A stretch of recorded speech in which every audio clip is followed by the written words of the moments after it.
Bismillahirrahmanirrahim. Assalamualaikum warahmatullahi wabarakatuh. Alhamdulillah. Alhamdulillahilladzi anzala ala abdihil kitaba wa lam yaj'al lahu 'iwaja.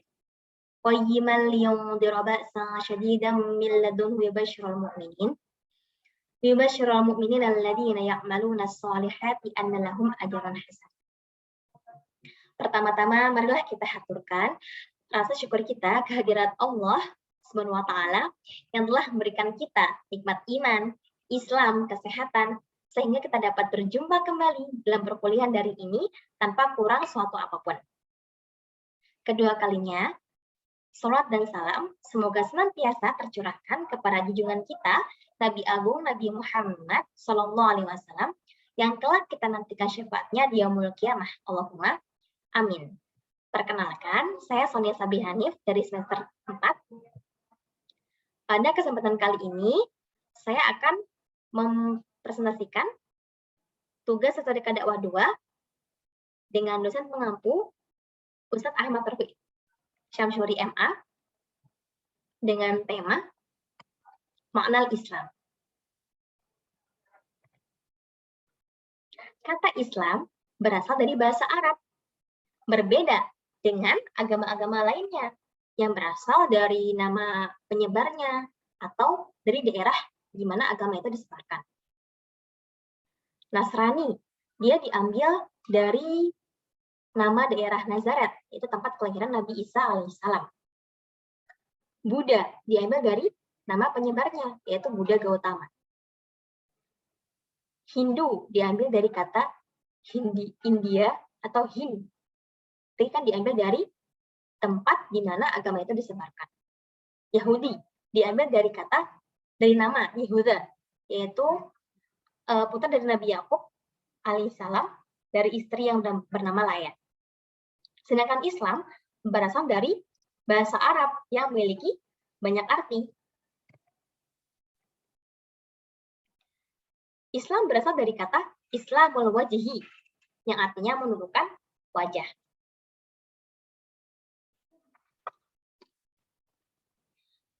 Dalam surah Al-Baqarah ayat 112 terdapat lafaz aslama wajahahu yang artinya menundukkan wajahnya. Seorang muslim berarti orang yang menundukkan wajahnya kepada Allah karena rasa hormat kepada Allah.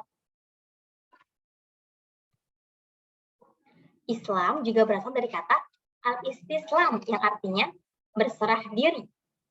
Dalam surah Ali Imran ayat 83 terdapat lafaz walahu aslama yang artinya padahal kepadanya lah berserah diri. Seorang muslim berarti orang yang berserah diri kepada Allah dan akan ridho tentang apapun yang Allah tentukan begitu. Ia mengikuti aturan-aturan Allah. Bagaimana dengan orang kafir? Mereka terlambat dalam berislam atau mustaslimun yang artinya menyerahkan diri. Nah, kenapa mereka terlambat? Karena mereka baru melakukannya ketika di akhirat gitu. Islam berasal dari kata suci dan bersih. Dalam surah Asy-Syu'ara ayat 89 terdapat lafaz biqalbin salim, artinya hati yang bersih. Seorang muslim adalah orang yang bersih badan, pakaian, pikiran, dan hatinya. Kebersihan ini merupakan kekhasan Islam, sehingga pada bab toharoh atau bersuci itu menjadi yang pertama dibahas dalam fikih. Beberapa orang yang masuk Islam juga ada yang karena kebersihannya ini. Bahkan water closet itu dipelopori oleh orang Islam karena sebelumnya belum ada. Islam juga berasal dari kata assalam yang artinya selamat sejahtera. Dalam surah Al-An'am ayat 54 terdapat lafaz faqul salamun alaikum, artinya katakanlah salam sejahtera atas kalian. Seorang muslim selalu memberikan keselamatan dan kesejahteraan bagi orang lain. Ucapan salam adalah kekhasan orang muslim. Rasulullah SAW mendorong umatnya agar menebarkan salam kepada orang yang dikenal maupun yang tidak dikenal. Salam juga merupakan ucapan para penghuni surga. Hal ini tertulis dalam surah Ar-Ra'd ayat 24 dan surah Az-Zumar ayat 73. Dan salam juga merupakan ucapan dari Allah. Hal ini tertulis dalam surah Yasin ayat 58.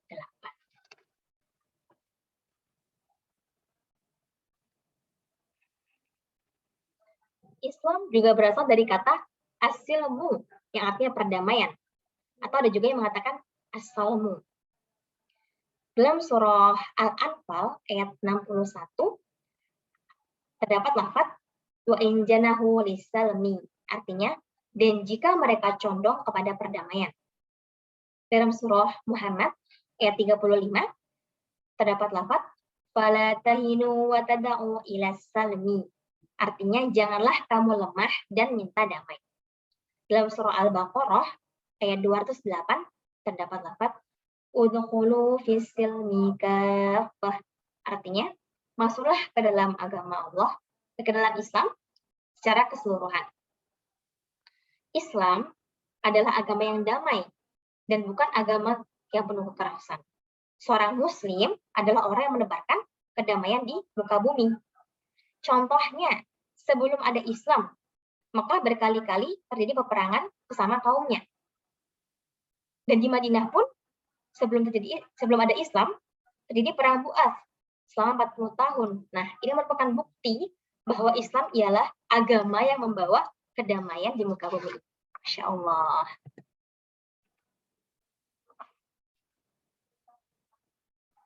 Nah, kata-kata tadi itu membentuk sebuah kalimatul Islam, kata Islam, yang artinya Islam itu menundukkan wajah kehadirat Allah, berserah diri kepada Allah. Islam merupakan agama yang mengutamakan kesucian dan kebersihan, agama yang menjamin keselamatan dan kesejahteraan pemeluknya, dan agama yang memberikan perdamaian di muka bumi. Dan inilah agama yang diridhoi oleh Allah SWT. Dan siapa yang mencari agama lain akan ditolak di akhirat dan rugi. Dan hal ini tertulis dalam surah Al-Imran ayat 80. Selanjutnya, hakikat Islam. Sebagai agama, Islam memiliki sebutan-sebutan yang menjelaskan hakikat dari Islam. Sebutan itu sebagian ada yang terkait dengan maknanya tadi secara bahasa, dan ada juga yang terpisah. Hakikat Islam yang pertama yaitu al-khudu atau ketundukan. Islam adalah agama yang menekankan ketundukan manusia kepada Sang Pencipta. Seorang muslim adalah orang yang tunduk pada perintah dan larangan Allah agar menjadi orang yang bertakwa. Salat merupakan contoh ketundukan seorang muslim, terutama pada saat rukuk dan sujud. Dalam surah Al-Fat ayat 29 tertulis, ciri pengikut Rasulullah SAW yaitu rukuk dan sujud mengharapkan karunia Allah.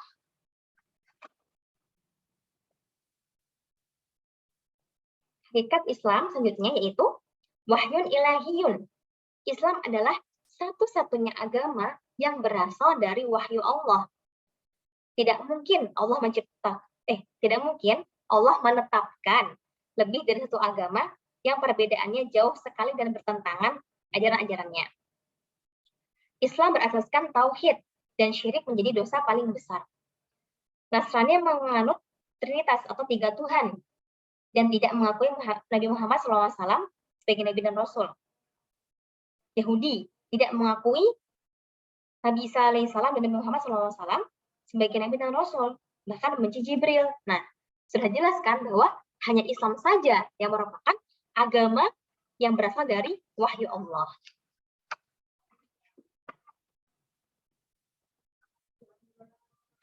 Hakikat Islam yang selanjutnya yaitu Dinul Anbiya wal Mursalin. Islam merupakan agama para nabi dan rasul. Semua nabi dan rasul membawa agama yang sama dan satu, yaitu Islam. Pada surah Al-Baqarah ayat 128, 132, dan 140 tertulis, Nabi Ibrahim adalah Muslim, bukan Yahudi atau Nasrani. Nah, bahkan di dalam Quran pun terdapat kisah-kisah doa tukang sihir yang masuk Islam. Ada kisah Ratu Bilqis yang masuk Islam. Nah, berarti kan Islam itu memang agama-agama sudah ada terdahulu gitu kan. Dan sampai sekarang. Hakikat Islam yang selanjutnya yaitu ahkamullah, hukum-hukum Allah. Islam adalah minhajul hayah atau pedoman hidup yang berisi hukum-hukum Allah. Kehebatan-kehebatan hukum-hukum Allah diantaranya satu, berasal dari pencipta alam semesta, berarti yang paling tahu seluk-beluk alam semesta. Yang kedua, tidak kontradiktif, tapi saling menyempurnakan. Yang ketiga, sesuai dengan fitrah manusia. Karena itu, Allah menekankan agar berhukum dengan apa yang telah Allah turunkan, yaitu Al-Quran.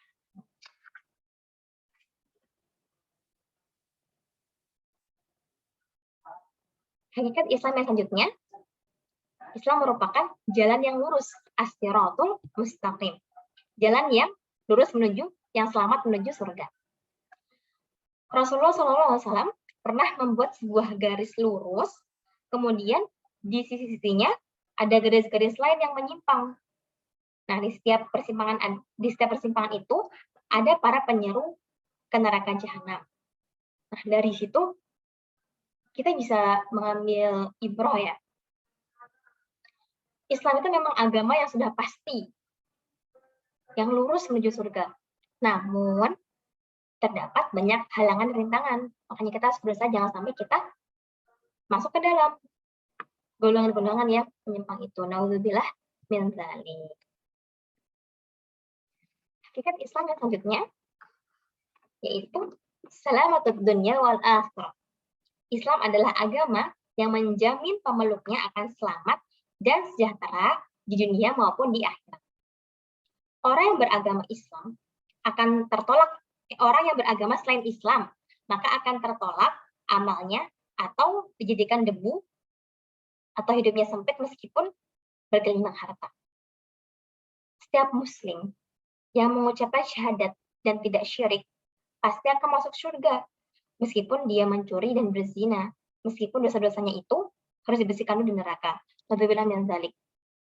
Maksudnya kan ini sudah pasti gitu, kalau kita bersyahadat, meskipun bersyahadat dan tidak syirik, meskipun kita ada dosa, tapi kita tetap akan masuk ke dalam surga, meskipun dosa itu harus dibersihkan dulu di neraka. Nauzubillah min dzalik. Maka dari itu jangan sampai kita seperti itu. Jadi kita harus berusaha untuk menghindari hal-hal dosa tersebut.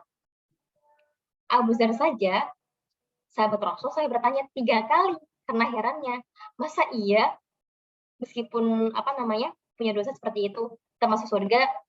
Nah, sampai herannya gitu kan. Balik lagi, memang nanti masuk surga, tetapi harus dibersihkan dulu di neraka. Kesimpulannya, al-Islamu ya'lu wa la yu'la. Islam adalah agama yang tinggi dan tidak ada yang lebih tinggi dari Islam. Hanya saja sekarang ini umat Islam sedang dalam keadaan jauh dari Islam, atau bisa disebut agak terpuruk gitu kan. Akhirnya Islam yang sangat mulia ini tertutupi kemuliaannya oleh umat Islam itu sendiri. Muhammad Abduh berkata, al-Islamu mahjubun bil muslimin. Islam itu tertutupi oleh kondisi umat Islam. Maksudnya itu, misalnya ada seorang muslim, mungkin dia terkenal karena tokoh masyarakat dan sebagainya, tetapi dia memiliki sikap yang menyimpang dari Islam. Nah, karena orang-orang mengetahui dia Islam, tapi dia menyimpang, jadi secara tidak langsung keburukan orang muslim itu berdampak kepada Islam. Nah, jadi itu maksud dari kemuliaan Islam tertutupi oleh umat Islam itu sendiri, gitu teman-teman. Tapi meskipun begitu, manusia tidak menolak kehebatan Islam, sehingga populasi Muslim di dunia tidak pernah turun dan terus naik. Masya Allah, Masya Allah.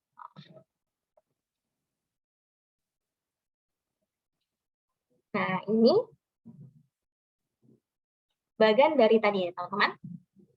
Bahwa kalimatul Islam berasal dari Islamul wajhi, al-istislam, as-salamah, as-salam, as-silmu, yang membentuk sebuah kalimatul Islam. Dan Islam memiliki hakikat, yaitu al-khudu' wahyun ilahiyun, dinul anbiya wal mursalin, ahkamullah, as-siratul mustaqim, salamatud dunia wal akhirah. Dan kesimpulannya adalah al-islamu yaklu wala yu'la. Islam adalah agama yang tinggi dan tidak ada yang lebih tinggi daripada Islam. Demikian yang dapat saya sampaikan. Semoga apa yang disampaikan dapat bermanfaat dan dapat menambah keimanan kita, dapat meningkatkan rasa bangga kita sebagai seorang Muslim. Sekian dapat saya sampaikan. Kurang lebihnya mohon maaf. Syukron al-ihtimam minkum. Wassalamualaikum warahmatullahi wabarakatuh.